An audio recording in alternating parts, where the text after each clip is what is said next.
Hey, welcome back to the channel. Here I am again with a very special review for you guys. I cannot wait to talk about this film.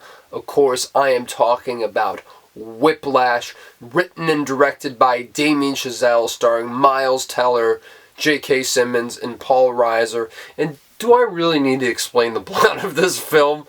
I mean, this is what I think is an absolute modern classic that just hit its 10th anniversary very recently, coinciding with a re-release of this film in theaters. And of course, I went to see it because I wasn't into movies really when this came out in 2014.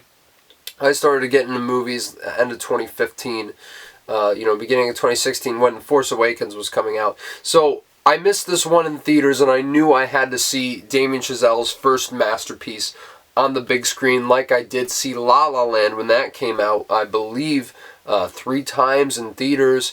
And so I obviously saw Whiplash for the first time before La La Land came out, and I immediately fell in love with it, as I think most people did upon its initial release. If you remember, it made the Nathaniel Ahart and Company's Top 100 Greatest Films series. So I think everybody watching this channel pretty much loves Whiplash. It's really hard not to, because this is, let me just be upfront, this is a flawless film. I think one of the greatest feats in independent cinema ever, and I really just think an expertly crafted exercise in tension, setup, payoff, power dynamic, but also really a big thought-provoking movie about, how far one will go to chase their own ambition and their dreams, and at what cost does that come at. And I think I've always related to it in that regard as someone who wants to get out there and make art. It's like, how much of a personal sacrifice are you willing to make to become the absolute best at what you want to do? Which is obviously explored perfectly in the character of Andrew Neiman, played by Miles Teller, and easily his best performance of his career to date. And I really wish that more directors would utilize him in this fashion, because yet again, that was a tough year at the Oscars. It's like really one of the tightest fields. I mean, Jake Gyllenhaal didn't get in for Nightcrawler, which was arguably the performance that should have won. So I really do think, regardless though, in any other year, this would be an Oscar-worthy performance for a nomination at the very least. And I really just think the darkness that he gets to in this movie, we haven't seen from him since, I don't think. And that's not a knock at a lot of the great work he's done since. Top Gun Maverick, loved him in that. But this is just an unreal performance. And the drumming that he's doing, too, it's like insanely impressive. Especially in that whole finale, which we'll get into later.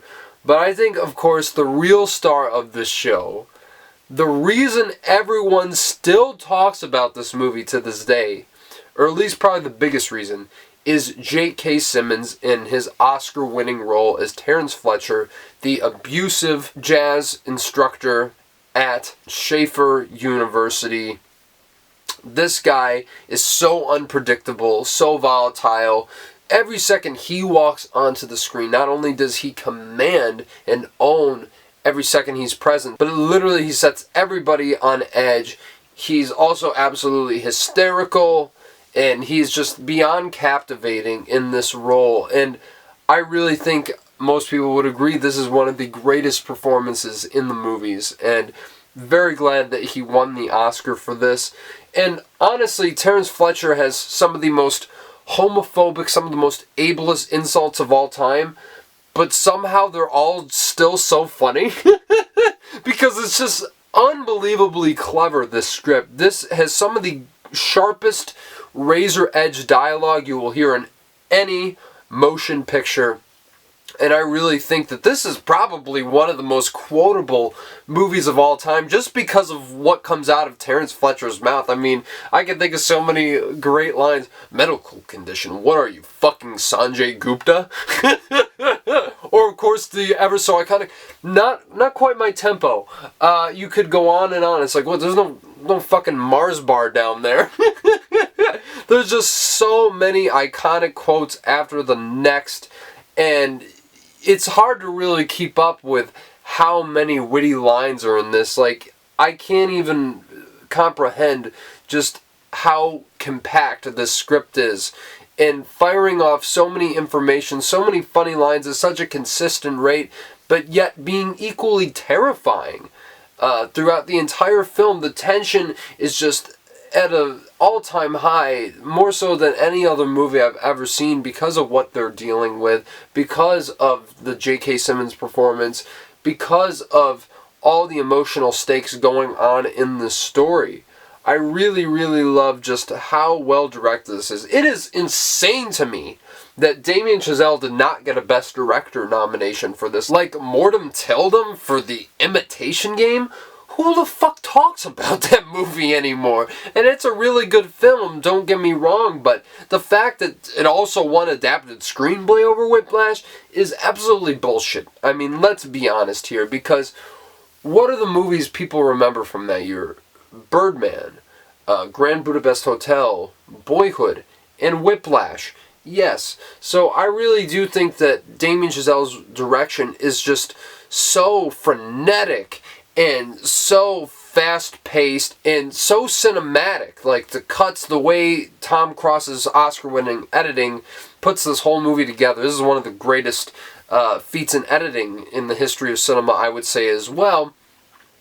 But it is just so kinetic in a way that immediately his voice just screams through the screen whenever you're watching this film. Every frame of this movie is so well crafted and put together, and I think even though La La Land is such a completely different film, you feel the voice of Damien Chazelle in both those movies. It's very distinct, and I think, of course, his penchant for jazz music shines through and unites all his movies that he's done besides maybe First Man. And that's obviously no more than apparent here, because this whole movie is about jazz band and how intense it can be, even though, like, I don't know if jazz band is always this intense. But I really just love the character of Terrence Flesher, because not only is he hysterical, terrifying, and abusive in all the ways that, you know, you want a great villain to be, but he actually has a purpose for why he's doing the things that he's doing. And he actually gives a damn about what's happening with his prospects here. Now, of course, this is going to be a spoiler-filled review because, I mean, how have you not seen Whiplash at this point, right? But I think the scene that really stands out to me is the scene where he comes in with the CD that was addressed to him. I didn't realize that until watching it this time or the time before, from Sean Casey, who was a former student of his, and he talks about how he died in a car accident, which we obviously know was not the case later on. And you actually see him break and actually start to cry, something he belittles all his other students about when he finally, you know, gets them to their breaking point. And you realize that due to this moment of vulnerability from this guy, it kind of gives you an inkling into what he is doing there. And then, of course, there's that amazing scene in the third act of the movie where he explains that, you know, no one understood what he was doing at Schaefer. He was trying to create the next Charlie Parker. And, you know, whatever needed to be done, he was willing to push people beyond what they're expected. And of course, that ever so iconic line, there are no two words more harmful in the English language than good job. I mean, what an amazing, iconic line that just sums up his whole mentality. The fact that so many people just celebrate mediocrity and let people slide just because they did a good enough job. You really understand what he is getting after and really trying to find if he can make someone get to that level, if he can have them reach a level of dedication that really cements them to an iconic status. And I love that the movie even questions this, because Andrew even asks him, it's like, but is there a line? Like, can you discourage the next Charlie Parker? And his retort is quite brilliant, where he says, no, because Charlie Parker wouldn't be discouraged. It's like, oh, this is why I love this movie, because it explores all these ideas perfectly and lays it all out for you so you can be able to ponder these questions, but understand every single character motivation present in this movie. And Andrew Neiman, we gotta talk about him because he's the protagonist of this movie, and he is such a compelling character because really, he's an asshole, and I don't really think he's a likable guy. Maybe at first, and I think that's why you're able to kind of be able to, you know, buy into him and start following him around. But yet again, his obsession with perfection and becoming the absolute best at what he is doing is really hard to take your eyes away from. The lengths that he goes in this film. Of course, that amazing dinner conversation where his, you know, uncle, his aunt, they're being incredibly patronizing towards him and congratulating his, you know, cousins who are, you know, in football at their school, and that amazing line that kicks it all off. It's Division 3. And you get so much from that amazing interaction. Of course, another amazing line in the movie is when his cousin says, like, how about you come play with us? He's like, 4 words you will never hear from the NFL. Yet again, it's so riddled with quotables, it just makes my head spin. But you really understand his mindset, you know, he'd rather be dead at 30 and have people, you know, talking about him at a dinner table who never knew him. And that's the point. And another very important dynamic and element of this movie is Andrew's relationship with Nicole, played by Melissa Benoist, who works at the local theater that him and his dad go to see, where he, you know, he puts the milk duds in the popcorn. Really interesting. But anyway, I absolutely love what she represents to him in this movie. Like, what he has to give up, or what he thinks he has to give up to follow this mad obsession. And that scene where he breaks up with her is one of the most brutal fucking things I've ever watched. Like, you're just watching, you're like, man, this guy is such a fucking dick. And I really just felt so bad for her character, because she seems like such a sweet presence in this film, such a light in the sea of darkness that is Whiplash, and just to completely remove that from the story and from his life, I think says a lot about the lengths at which Andrew will go, and how he basically sees people as a liability. You know, they even talk about that in the dinner conversation where he asks him, it's like, do you have any friends, Andy? Didn't really see a use of them. And I know I'm laughing because it is a clever line, but it really is just very unsettling when you think about this guy's obsession with what he's doing. And I think that really comes to head in their relationship and that dynamic throughout this entire movie. And then, of course, like, I just think people don't talk enough about that scene at the end where he calls her before he goes on stage with, you know, Fletcher again, where he's apologizing to her, but then he's just like, anyway, and it's like, what? That's what you're going to say to her after all the shit you pulled and all the shit you said? I mean, it's so unrelentlessly cruel.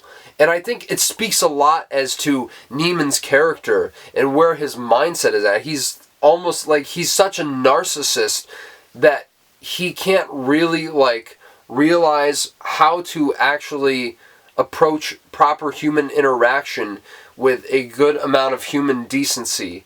And it's just beyond compelling. Just little moments like that in the screenplay, I think, make his character so much richer. And I really, really love just the dark exploration of what fame can cost you, and what does it mean to have a legacy to leave behind. And I do think this comes to head so beautifully in the amazing climax of this movie. I mean, this is one of the greatest endings in the history of the cinematic medium.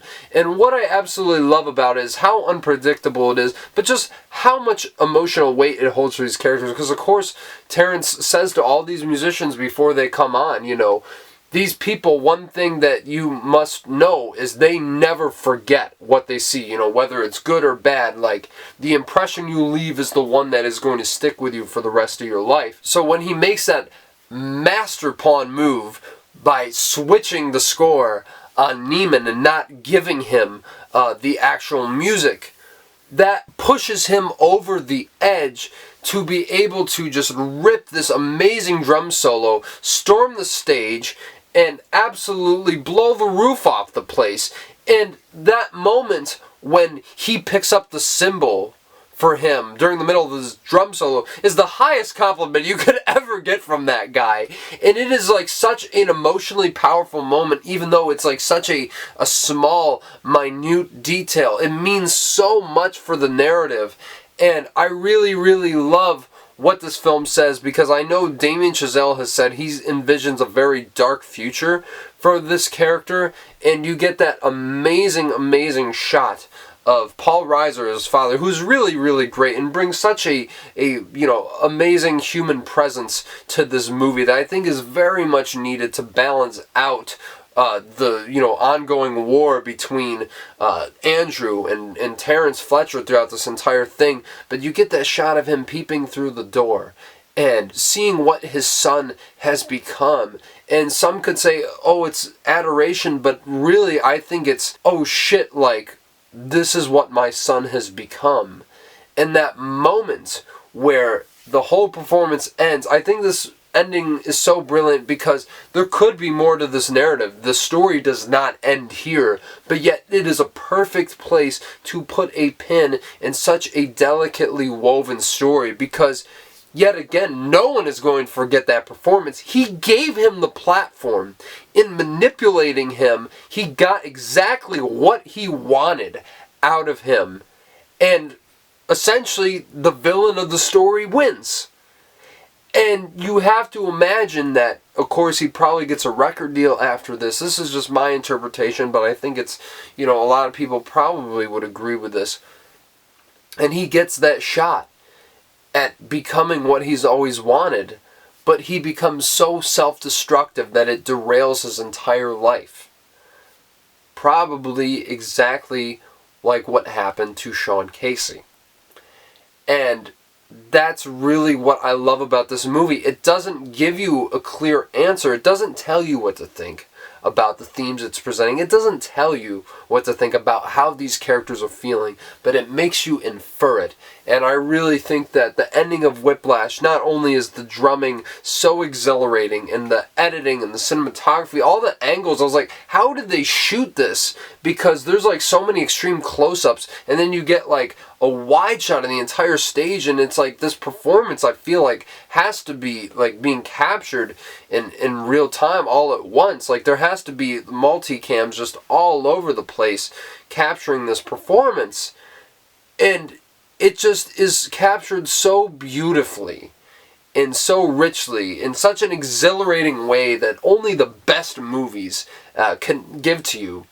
And this really is a top 15 movie of all time. Like, this is up in the, the echelon with Goodfellas, where if it's on TV, if it's just on in general, like, you have to sit down and watch it in some ways, because it's hard to take your eyes off of this masterpiece of a film. And to come right out of the gate with your, second full-length feature, but especially your first more visible one, to have it be this good and this precise. I mean, Damien Chazelle even said, he's like, I knew I wanted to direct this movie and no one else was going to do it. And I think that insistence on being able to see your entire vision all the way to fruition is what I think has established him as a landmark director that we've come to know in the past decade. I mean, it's unbelievable that this movie is 10 years old already, because it feels just as fresh as it probably did the day it came out in theaters, and I think that is a sign of a timeless masterpiece. And of course,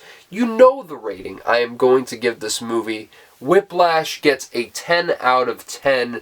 This is one of the absolute greatest movies in the history of cinema. Easily top 15 of all time for me.